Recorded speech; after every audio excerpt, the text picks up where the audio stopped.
I'd like to say hello and welcome everyone to AMS Weatherband's latest webinar, which is being a meteorologist at National Weather Network. I just have a couple of things I'd like to say off the bat before I introduce our speaker today.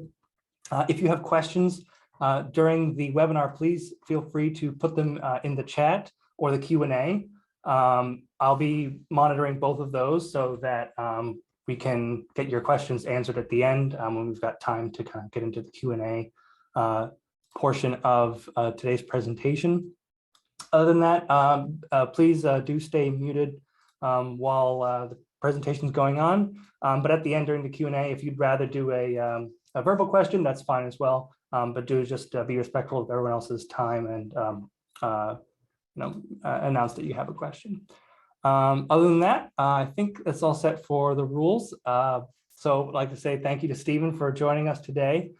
Stephen is a broadcast meteorologist at WeatherNation in Denver. Today, we're going to get a behind the scenes look at how he and his team deliver local, regional, and national forecasts. So welcome and thank you for being here today. Yeah, absolutely. Thanks, Eric. We good to go? Absolutely. Okay. Well, welcome in everybody. I'll try to keep this 20, 30 minutes or so with some questions at the end. And you won't have to wait too long to get the questions in, but I wanted to provide a little bit more perspective of what it is like here to work at WeatherNation, but also for any college students, anybody early career, if they're kind of interested in that kind of thing. So we'll get started here and we'll get going. And again, I appreciate you being with us here today. And at any point, just let me know if you can't hear me okay, or if you have any issue. So my name is Steve Glazier. I am mid-career now. I was hoping I would say early career a little bit longer, stay young, but middle career, it's going well. And I am originally from New England, went to Linden State College to study meteorology, and I'll get into the bio in a little bit. I wanted to share what it's like to work at WeatherNation and any tips on anybody hoping to follow this career path. And also I wanted to talk with some folks because we were unable to go to AMS in Houston in January of this year. We were planned to. WeatherNation had a booth set up, but when the conference ended up going basically fully virtual, there was still the student component.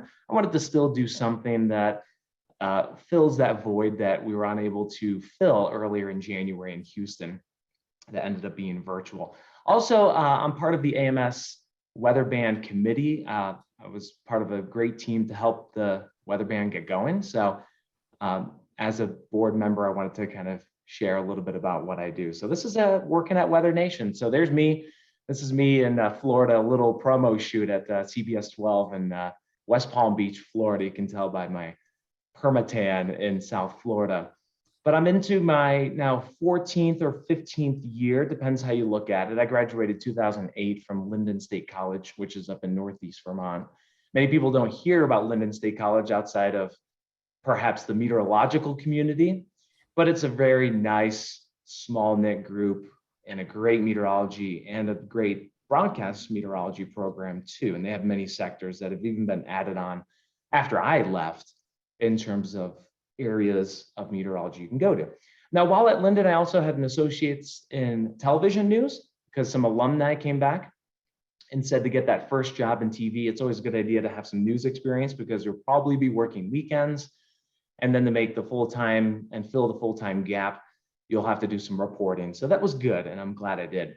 So now I find myself in my fourth market, so to speak. It's a national one, which is cool. It's in WeatherNation. We're based in the Denver area of Colorado, covering national weather. But I've worked in West Palm Beach, Florida, Burlington, Vermont, and a small town of Winchester, Virginia. They're all good cities. So I'm very thankful for my path so far.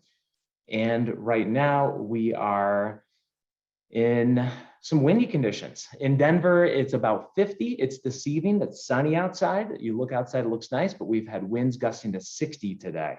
So we have some high wind alerts in Colorado, and the weather just does its own thing. So here's mini me. This is me at a younger age when I first got into meteorology. And I shouldn't say get into meteorology. I should say just get an interest in weather, because I had no idea what that long word meant, meteorology. But I'd be curious if anybody else out here listening or watching has had a similar experience or know anybody who is, because I got into it from drag racing. And I'll read, for anybody listening only, I'll read the bio that's on my page online. My parents inspired me. Big thanks to my mom and dad helping me get to where I am today. But I spent my summer weekends at New England Dragway, which is in Southeast New Hampshire, for those familiar with it. My dad was a drag racer. He asked me to watch the weather for him. So I had to monitor variables like temperature, humidity, pressure changes, wind direction, sky cover, because all those little weather features greatly affected his race car. And we calibrated his engine and overall his car, tire pressure, etc., based on the weather conditions at hand so that his car would run quote unquote clean or run really well. It was kind of interesting because it would be a hot summer humid day, and the car wouldn't run as fast as opposed to a kind of crisp fall and cool, dry weather day that we would have. It would actually run a little bit faster. So doing that every summer. I grew up watching the Weather Channel too, so I owe a lot to that network too, that started decades ago and still going today, because I would just have that on all the time at summer vacation, and especially during New England snowstorms. So this is our wall when you walk into WeatherNation. It's got the old logo still on the wallpaper, which is weather, pure and simple. It's been revised to weather. It's what we do. And it's 24/7. So we are located in Denver, Colorado. And whenever I tell someone I work at WeatherNation in Denver, they automatically think local news and local weather and all about Colorado weather, which we do cover. So we're covering today's wind, but we cover the entire nation.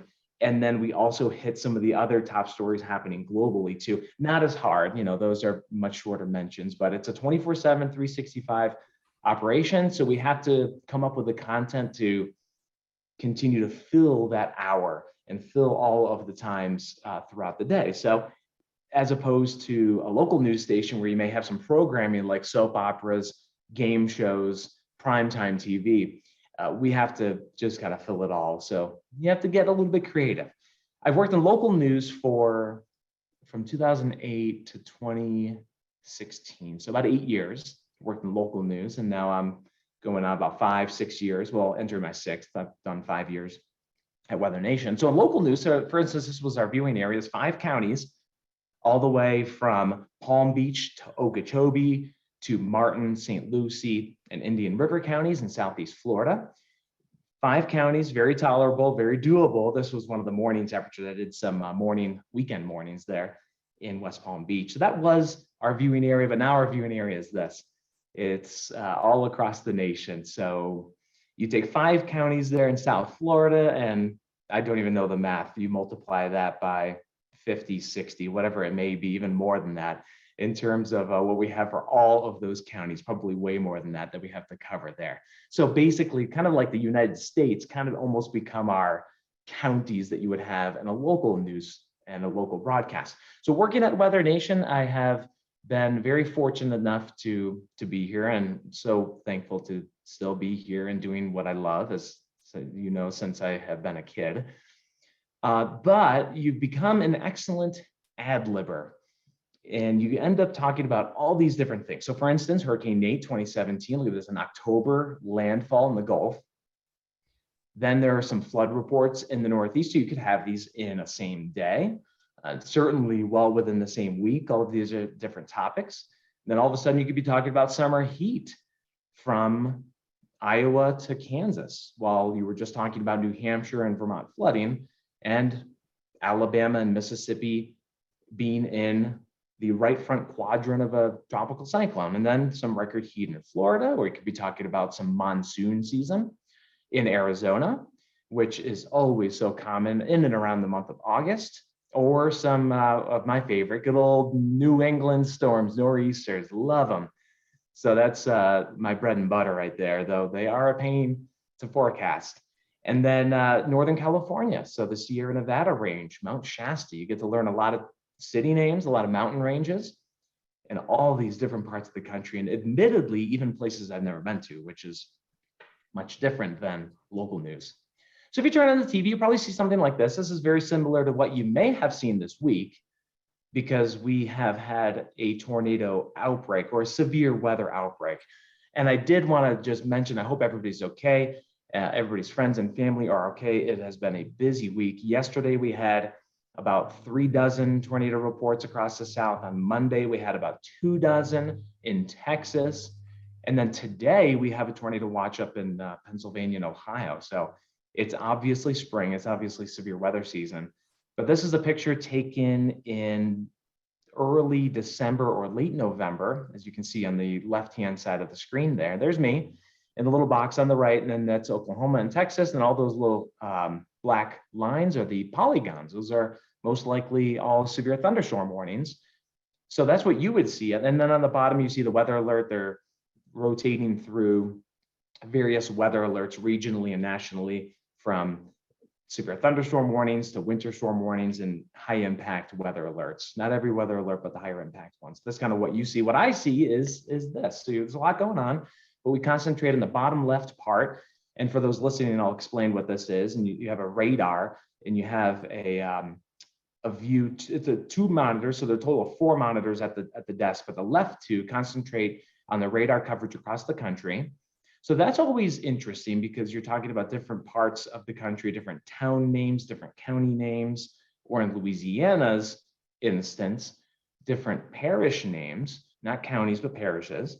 Then on the left-hand side, as we go up a little bit, there's a countdown. It says 000006, and it's just counting down from the most recent segment, with a program monitor, a preview monitor. And then when you look up toward the camera, you see a smaller WeatherNation logo. And that is what we look into. So as I'm talking to you right now, I'm not reading off of any notes on my screen. I'm looking down at my graphics here, or my pictures I've put in, but this is ad-libbing. So you're just looking in just like you're talking in the mirror. And you have to develop that conversational ad-lib ability to be able to communicate important weather, but also in a very talkative form, in a very conversational form too, which takes a lot of practice. On the right, we have road conditions in the upper Midwest, which have some green and white colors on there for some wet roads and snowy roads.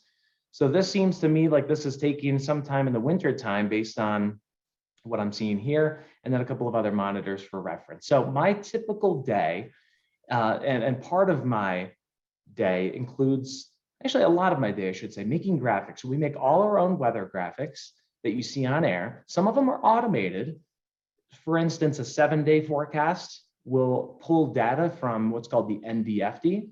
So that's the National Digital Forecast Database, because it is just a lot easier than that, because we have hundreds of cities with these 7-day forecasts, and to be able to manually go in and forecast every city 7 days, multiple times a day, would take so much time. So that pulls in from the National Weather Service. So we work hand in hand with their products, from the NDFD forecast that I mentioned for highs, lows, sky cover, chances of precipitation, to the Storm Prediction Center, the Weather Prediction Center, working hand in hand. Their data comes in automatic to our system, comes in within minutes. And those are things such as excessive rainfall outlooks, or Storm Prediction Center convective outlook. So those are like the thunderstorm potential today, or the flash flood risk tomorrow. And we put our own banner on there, but we keep the same color scheme pretty much as close as possible, just so it's easy for someone going to weather.gov to come over and watch WeatherNation. So those are automated, as well as the alerts. Now we have to craft our maps. So for instance, today, a tornado watch was issued in Pennsylvania, West Virginia, Ohio, as well as a severe thunderstorm watch in Indiana and Ohio. And I may be missing some states because I was getting ready for the presentation. So we have to zoom in that map, get some cities on there, get the right end time for that. So we have to adjust some of that. And the interesting thing about working at WeatherNation is that as systems move on from certain viewing areas, we follow it along. So whereas in local news, you may see a cold front sweep through, and then your camera angles stay the same. We change those camera angles and we follow them. For instance, this week, we're following the severe weather that began 2 days ago in Texas, and then today it's in Georgia, and we still have some thunderstorms tomorrow in the Carolinas. So we make all these graphics. It's a lot to update. They're maps, but there are also some full screen graphics like you saw a couple of slides ago in Tampa for a record high, and those are all manually made. There's some automation to some almanac data, but for instance, if we want to put a little extra sauce on it, we'll manually make it. I always like to say this, so what do you do? And everybody always gets excited when everybody loves to talk about weather anyways. So when you say, I'm a meteorologist, or I know a meteorologist, or I work at a weather station or whatnot, and everybody's always interested in what we do. I'll talk about an average day, and then I'll talk about yesterday, because I got home at, well, I didn't leave until midnight Eastern last night for the tornadoes in and around New Orleans, but also across the South. So I'll talk about yesterday, and then I'll talk about an average day. So average day, you come in, it is a 10-hour shift at WeatherNation, and we develop our talking points. So these are what we call our sequences. So you could have anywhere from 4 to 8 per day. And these are top weather headlines. So for instance, today, it would probably be something honing in on today's severe weather threat in the Southeast, probably break it apart into a northern component because we have that tornado threat up into Pennsylvania. So that's another sequence. Then you talk about tomorrow's severe weather threat. That could be another one. Then the Northeast is kind of going to have this cold extension of winter this weekend with some scattered rain and snow showers. So that's another talking point. Then there's record heat in the West. That's a 5th talking point. And then maybe since it's Wednesday, we'll toss around the idea of throwing out a weekend outlook as we get deeper into March and more people are getting outside. So you can have all those things. So it's kind of crafting the most important, impactful weather that may be life-threatening, but also may just be a talking point. You may not think temperatures are a talking point, but for instance, last summer when we had 110-degree heat in Oregon and Washington, that was a huge talking point. It was unprecedented stuff. So we craft the order of the show. We do about 20 weather hits a day as individuals. We do a lot more than that throughout the course of a 24-hour shift. Yesterday and Monday, we're doing tons more. But I will do, and my other meteorologists will do about 20 on average. So each segment 7 minutes. So if you do 20 times 7, it's 140 divided by 2, because there's usually 2 meteorologists. It's about 70 minutes of talking per day. So it's about an hour and 10. We're in Denver and it's a dry climate. My goodness, we go through some water. We also publish information on social media, Twitter, Instagram, Facebook primarily, and then the website. Our website's weathernationtv.com. And then we're conducting interviews with National Weather Service Office meteorologists, people in the field such as field correspondents, or maybe people of the public that have gone through some recent weather. It could be at the Red Cross too. So we conduct these interviews, and then we continue to just roll along. We do that day, and again, I mentioned 24/7. So there are pros and cons of as opposed to local news. I'll start with the pros. I always like to start with the glass half full. Pros is you don't have to interrupt Family Feud. If anybody saw James Spann's tweet yesterday, go check it out. It's kind of funny. You don't have to interrupt Family Feud or programming.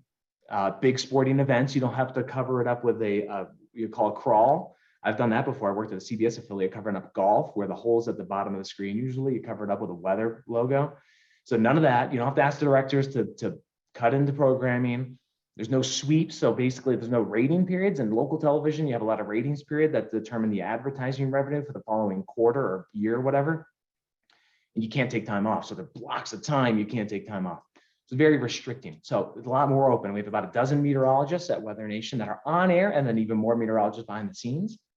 So it is a nice work-life balance too. And then it's all weather, so no news.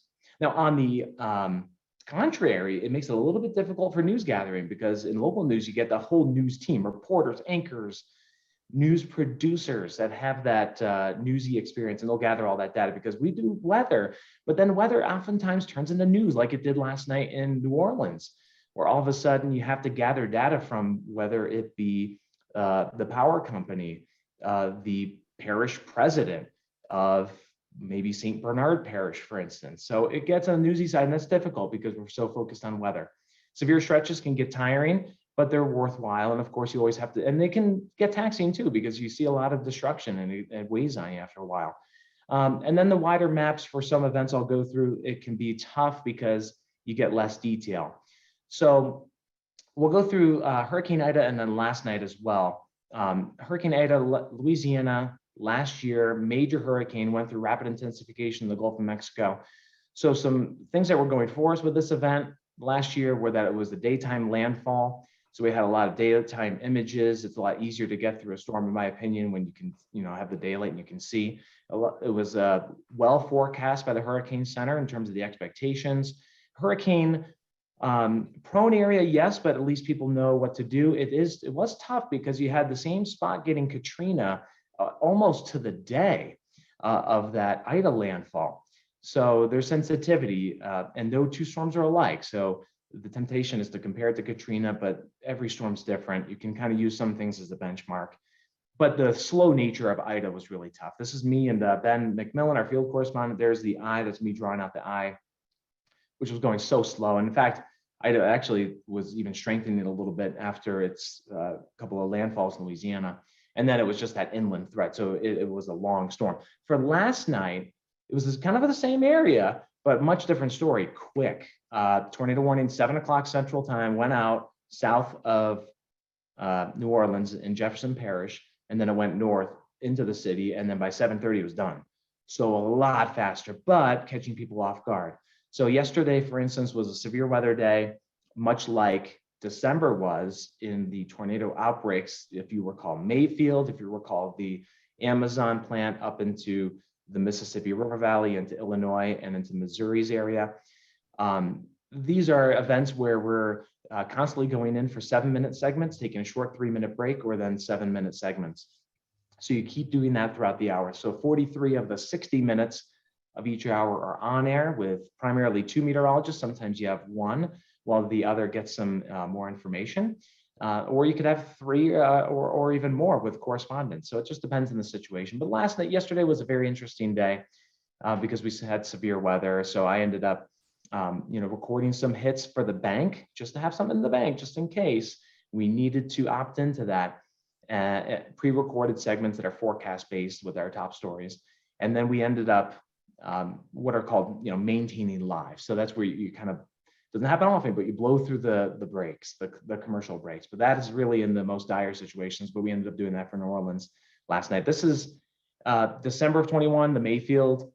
Mayfield was one of the many, but this was a tough one. You look at how large the area was, south of Chicago and northeast of Dallas. And this is in December. So huge tornado area, wide maps. It's always tough to get the local perspective. But then you also have nighttime falling. So we had the darkness against us. And it was, again, a big area. So multiple warnings. As you can see, the bottom left part, I'm on the radar here. It's, what is that? 9 Eastern, so 8 Central. And there are polygons all over the place. I mean, they're from severe alerts from Illinois down to Arkansas. So it's so hard to get to each storm. You have to prioritize the most important ones, which were the PDS, or particularly dangerous situation warnings, which were associated with the tornado that went from Arkansas up into Kentucky. So you got to prioritize, but boy, there's so many alerts to get to. As opposed to local news, you've got that one area. I was watching WDSU, I'm sure you've seen it, last night. They had the tower cam and they got the tornado right there, and then it goes on through. But at the same time, we had some flash flood warnings shortly thereafter to Birmingham. We also had tornado warnings before that in Alabama. So we have, as opposed to local news, this big area to cover. The derecho in December after the Mayfield event, this was a huge area. The bottom left image is me at the one of the monitor walls, looking intense. But we have alerts from Duluth, Minnesota. I mean, it's down to like Mountain Home, Arkansas, and then over to Cheyenne. So it's a massive area. So we try to section out little sections here when the maps get so wide, because you can lose some detail and you're like, where am I on the map? So there are some things with events such as the December severe outbreak, the derecho, that get tough because they're very big. Now, in this case, there were fires that broke out in Kansas too. It was a cold front that moved through the back edge of those strong winds. And this massive grass fire popped up and it killed a bunch of cattle. And it was just a developing story. So that mixed with the severe thunderstorms and the tornadoes up into Minnesota. So there's a lot, man, there's a lot going on. So, but I mean, as much as there's going on, you always have to remember that when you're seeing damage, And when you're looking at these events like this, these are people's homes in the path of it. We're here to try to protect, especially, protect lives. Sometimes you can't do anything about a storm rolling through or a fire rolling through in terms of property loss, but for livelihood, yes, it's a great honor to do it and cover weather events, because every time, we cover anything from the Marshall Fire in Colorado last December to, as you saw there, the tornadoes in Kentucky and Illinois and regionally there through Arkansas. So you cover all these weather events, and they are, yes, they're tiring, but it's nothing compared to the people that go through it. And oftentimes I'll walk out, and Denver and Colorado is a pretty sunny place. So you are neck deep into hurricane coverage or nor'easter coverage, and you walk outside and it's sunny. So it's a little bit different as opposed to local news where you're in most likely that same weather feature. So that's really all I had for you. But I did want to, because I'm about 25 minutes in, for anybody kind of interested in this career path, as you saw from my early career or from when I was a kid, math and science and just kind of nature in general, a love for that will get you in there. But I liked math and science anyhow.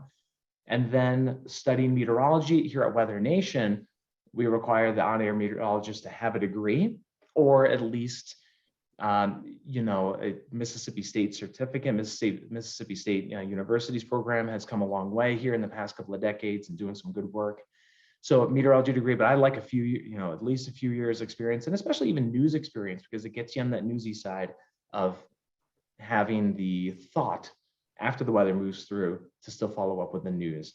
And then we offer internships at WeatherNation. So you can always come out. We've had people from different parts of the country intern at WeatherNation. It's very TV focused because we're broadcast.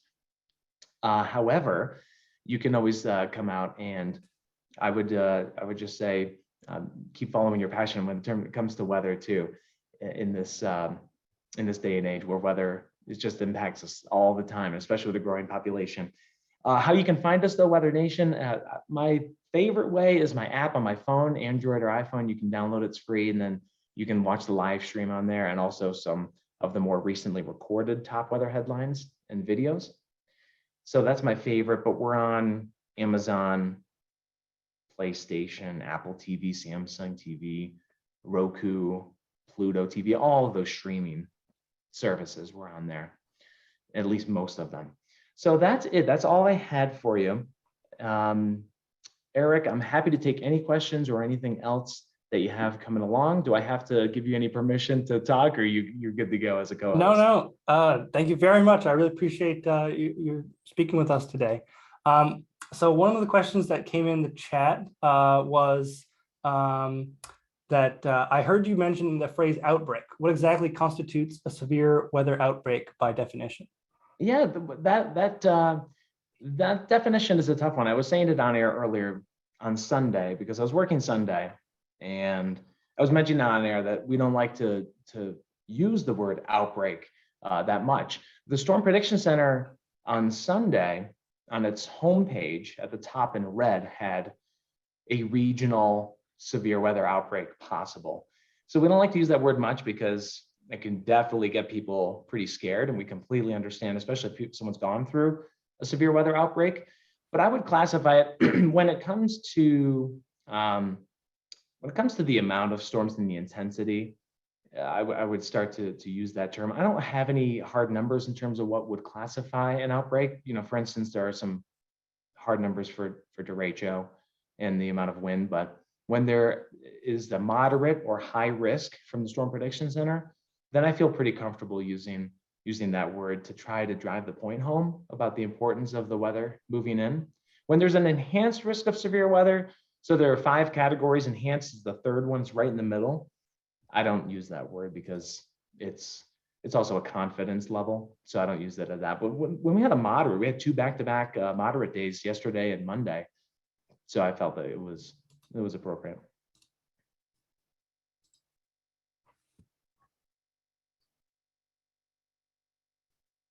And anybody, if you can always turn on right now. It's 3:30 Eastern time, so I didn't mention in our Weather Nation coverage, we blend like top weather stories and then also regional headlines. And the country's broken off into 3 sections. So we can break it off into an Eastern, a Central, and a West, and that's at 10, 30, and 50 past the hour. So that's what's nice about Weather Nation is that it's 3:30 right now. So you're like, okay, that's the Central Regional. If I live in Oklahoma or if I live in North Dakota, I know they're going to cover my weather in my region. Now today could be an exception because we have the tornado watch, the severe thunderstorm watch. So we may cover up that segment and then just do a lot of radar in our top weather headlines. All right, got a Kevin, I see you've raised your hand. I think if you want to unmute yourself, feel free to ask your question.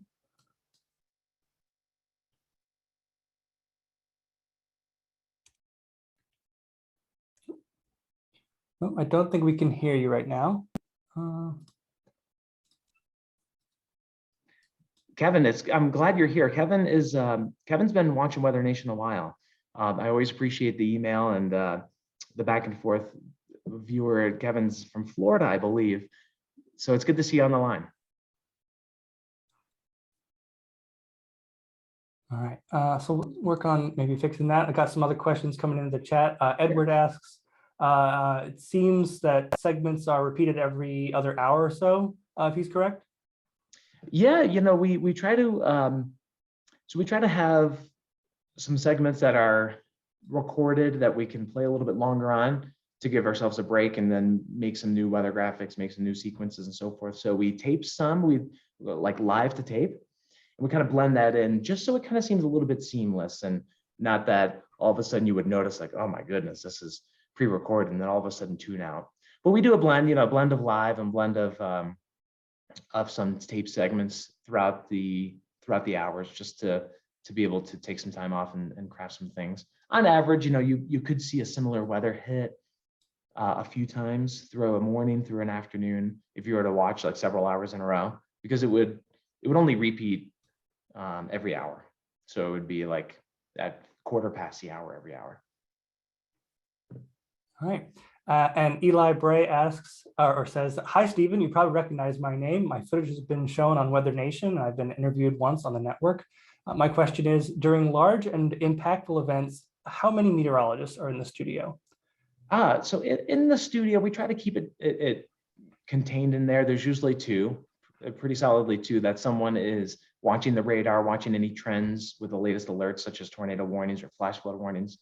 And then the other person is kind of gathering a little bit more data or making some graphics on the fly. So we try to keep it 2 just to not get too busy in there with too many people. There could be 3, just to have someone else working. But then there are also, 3 to 4 people on the other side of the camera that are also making videos and making headlines and gathering some data. And then there are probably another 2 to 3 as well that are continuing off air, even farther away from the studio, just making some additional, graphics or gathering or anything. But I do recognize Eli. Eli's in Tennessee. So thanks, Eli, for joining and appreciate all your videos too. It's great. What's nice about Weather Nation, you learn about different parts of the country that you may not have talked about. And Eastern Tennessee, I think, is where Eli is. And that's always, I have yet to visit that spot, but it looks like a nice park.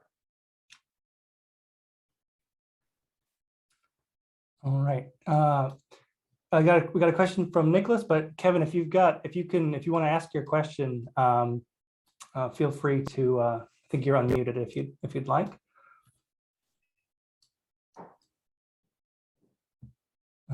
All right. So Nicholas asks, what are the biggest differences now for an on-air meteorologist compared to when you first started out after college? That's a good question.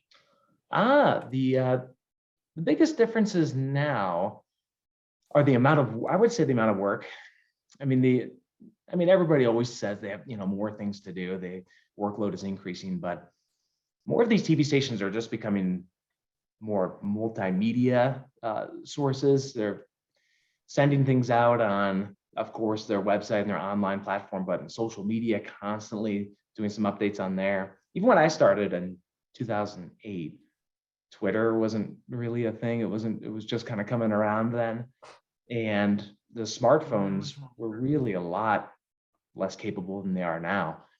So the amount of things that meteorologists have to update, and also in the news industry, more and more of these news stations, local news has added programs, more and more of it.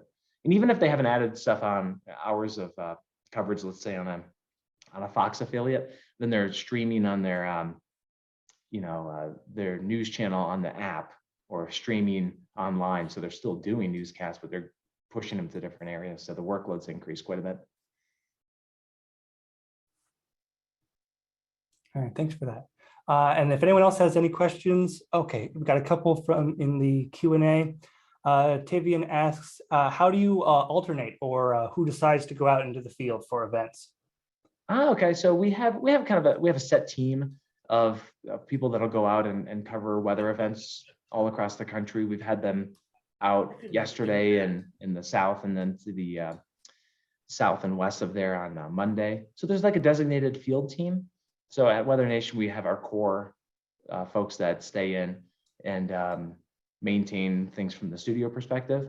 I will say if something's rolling through Colorado, though, it's usually someone who's available, available and willing to go out, and usually the snowstorms, usually in the cold. But unless something's rolling through Colorado, then we have a set field team that's trained and they've got all the equipment and they've been through these weather events many times. All right, so Kevin asks, how did you master your math classes and become a science geek? I would say I had this quiz called Minute Math back in elementary school. I just loved it. But also, so I liked that. But also when I would go out to a store or go out to eat, my mother always challenged me to calculate the change. So if we were paying in cash, then if it was $8.57, then I knew it would be $12.43 coming back.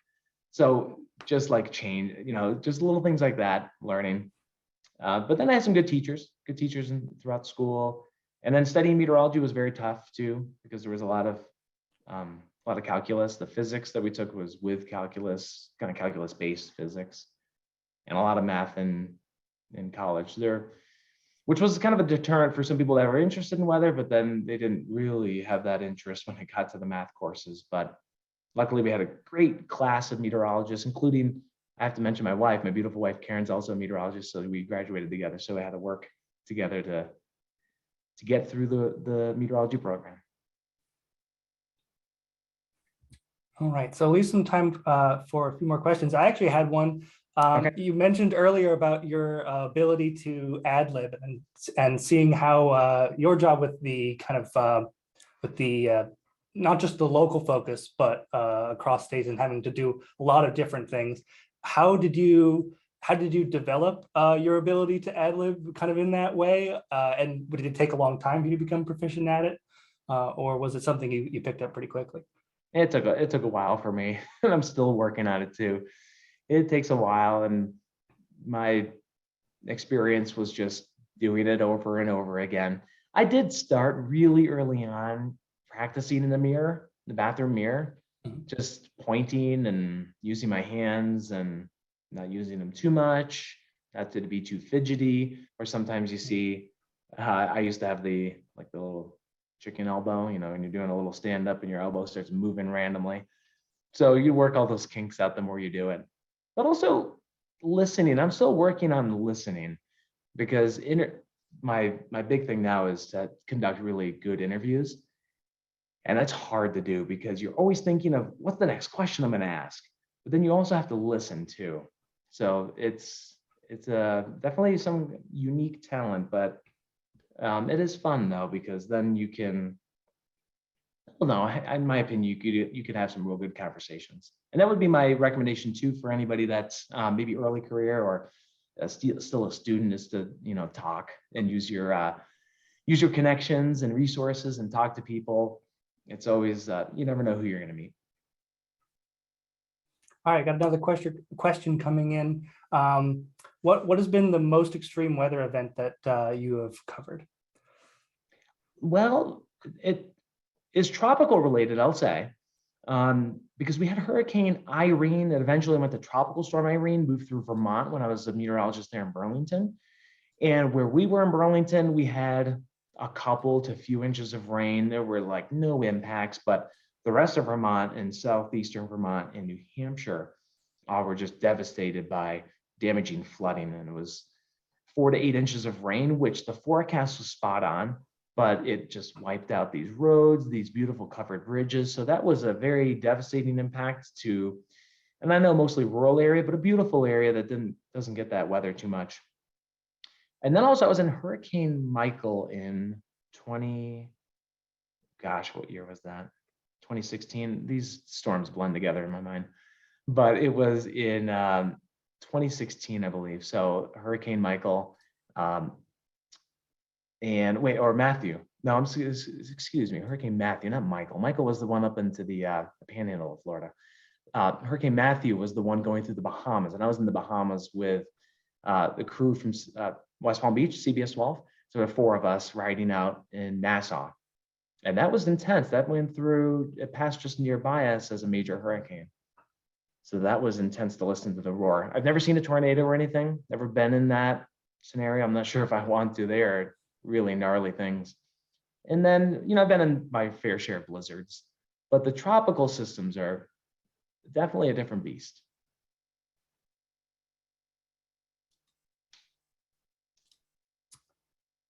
Yeah, Eric, we cover, eventually you'll cover so many events. Some people have like this great recollection. They're like, yeah, 1984, this tropical cyclone. I remember them pretty well, but otherwise the weather stories are just they keep coming. And then eventually for me, they just blend together. Yeah. So another question coming in.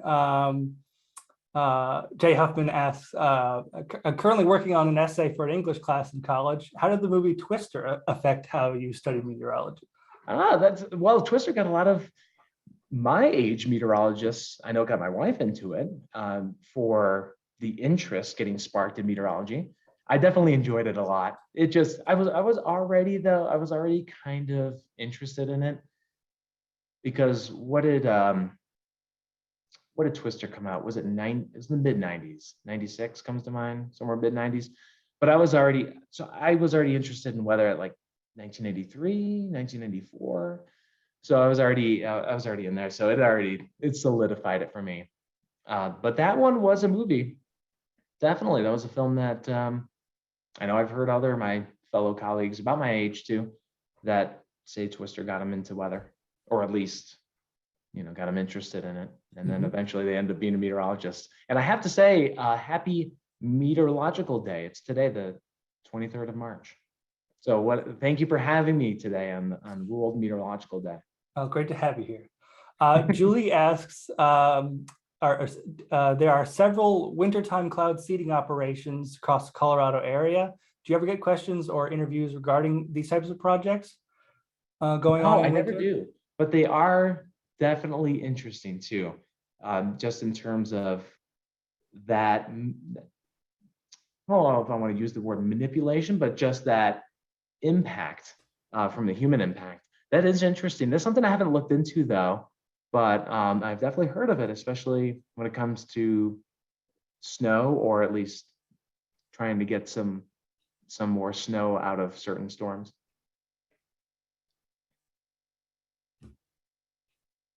All right, so I think we've got all of our questions answered. I'll give folks another minute or two. If you're typing a question now, you feel free to ask that. Yeah, and also feel free if you want to reach out or anything. We have on-air meteorologists. So I talked a lot about the on-air side, which we're basically always hiring, because you can never have enough. There's always more weather to do and more work to do covering weather. But we also have a great production team too. So we have producers that are meteorologists. Not all of them. You don't have to be a meteorologist to be a producer, but you get to dive just about as deep into the weather, into the weather forecasting, the analysis, creation. You're more creating like the shows and the order of things, and going through some of the videos. But we've had some producers that have shined in their role, either as meteorologists or not, like getting knee deep into the weather. Fantastic. Well, thank you so much for joining us today. If Weatherband members have questions and you want to ask them on the community, I'll be monitoring that as always. So I can check if you have any. I can follow up there. For those of you who are not Weatherband members, this will be recorded and posted on the Weatherband website, which I will put in the chat for those of you interested in joining. Yep, you'll find me on the message board there too, occasionally with mostly some Denver related things, but you can find me in the Weatherband community too. Great. All right. Well, I'd like to say thanks so much, Steve, for your time today. And yeah, happy meteorological day. And You as well. if you have any questions, yeah, we'll get back in touch with that. Okay. Well, thanks, Eric, and thanks everybody for taking time out of your Wednesday. I know it's in the middle of the week, so I really appreciate you joining.